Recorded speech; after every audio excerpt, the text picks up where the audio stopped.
নমস্কার বন্ধুরা, আমি জগন্নাথ।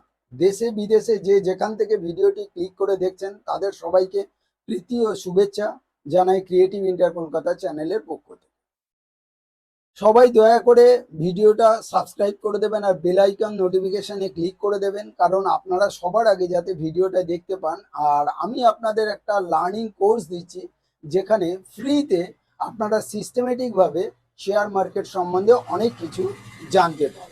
আসুন আপনাদের বেসিক কিছু জিনিস বলে দিই যেগুলো সবাই জানে কিন্তু তাও আপনাদের জানা প্রয়োজন। আমাদের ইন্ডিয়াতে স্টক এক্সচেঞ্জ হলো দুটো, একটা হলো ন্যাশনাল স্টক এক্সচেঞ্জ আর বম্বে স্টক এক্সচেঞ্জ। এই স্টক এক্সচেঞ্জের আন্ডারে থাকে ব্রোকারেজ ফার্ম। ব্রোকারেজ ফার্ম অনেক রয়েছে, তার মধ্যে কিছু কিছু বলে দিই।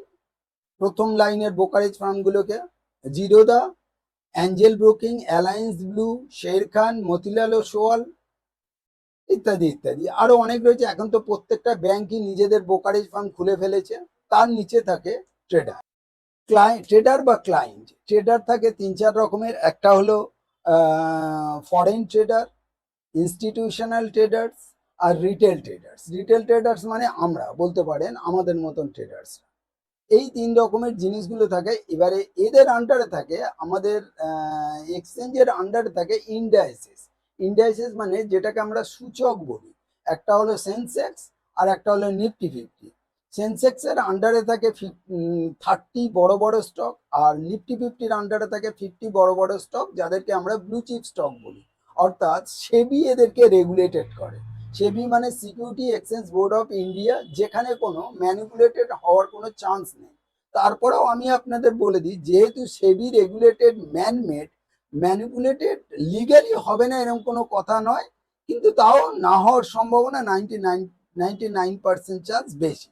সেক্ষেত্রে আপনাদের ওইগুলো লক্ষ্য দিলে হবে না, আপনাদের প্রথমত জানতে হবে টেকনিক্যাল জিনিসগুলো কি। এবারে আপনারা কিভাবে ট্রেডিং করবেন, ট্রেডিং বললে তো আর করা যাবে না।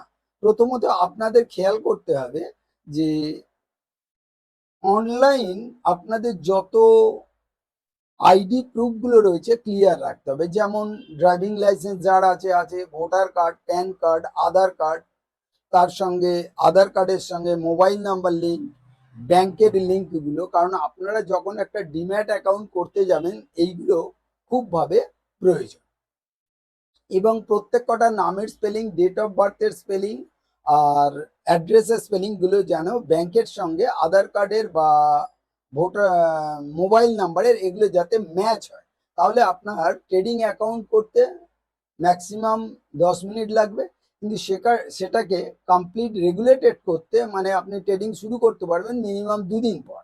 এবারে ট্রেডিং অ্যাকাউন্ট করার পর কি হচ্ছে, আপনাদের ব্যাংক মারফত ট্রেডিং অ্যাকাউন্টে পয়সা যাবে। পয়সা যাওয়ার পর আপনারা ট্রেডিং করতে পারবেন। যে স্টক কিনবেন সেখানে আপনার ডিম্যাট অ্যাকাউন্টে সেগুলো স্টোর থাকে। এইটা হলো মোদ্দা কথা। এবারে আপনারা ট্রেডিং করবেন কিভাবে। ট্রেডিং করার অনেক রকম সিস্টেম আছে। তার আগে আপনাকে বেসিক জিনিসগুলো যেটা জানিয়ে দিলাম, এটাকে বারবার দেখবেন। বিশেষ করে যারা নতুন দেশের ভবিষ্যৎ গড়তে চাইছেন, 5-6 বছর পর আপনারা অবশ্যই দেশের ভবিষ্যৎ গড়বেন। তার আগে একটা খেয়াল করবেন, যারা নতুন শেয়ার মার্কেটে আসছেন তারা কিন্তু ফুল টাইম দেবেন না। আপনারা যে যেখানে জব, প্রাইভেট জব যাই করছেন করুন, ছোট অ্যামাউন্ট দিয়ে আপনারা আস্তে আস্তে ইনভেস্ট করুন আর এইগুলো দেখতে থাকুন। আর এই ভিডিওগুলো আপনারা কম বেশি রোজ একবার দুবার দেখবেন। টেনে টেনে দেখবেন না, কারণ টেনে টেনে দেখলে এই বিষয়বস্তুগুলো কিন্তু আপনাদের ঠিকভাবে নিতে পারবেন না। এরপরে আরো অনেক কিছু আছে, এটাকে বারবার দেখে আগে ওই প্রথমেই আপনাদের বলেছি সাবকনসিয়াস মাইন্ড এটাকে স্টোর করুন।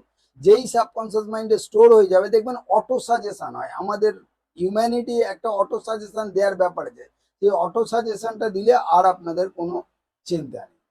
তো thank you, have a nice day, good start for your career.